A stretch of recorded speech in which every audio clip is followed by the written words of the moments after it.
Hey, what's up guys? So in this video, we will see how to fix apps disappeared from Samsung home screen on any Samsung phone. Now, if you cannot find any app on your home screen or on your app door, for an example, if you cannot find the calculator app, just go to your home screen and open settings. Then go to home screen. From here, just tap on hide apps on home and app screen.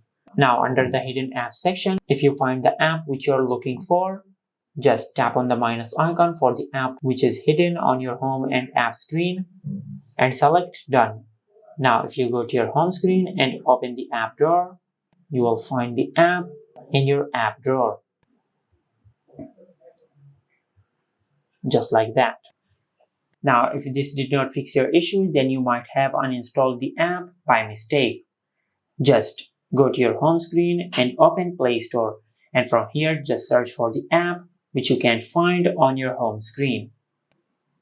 And this is how you can fix apps disappeared from Samsung home screen on any Samsung phone. If you found this video helpful, please like the video and subscribe to our channel and hit the bell icon to get notified when we upload a new video.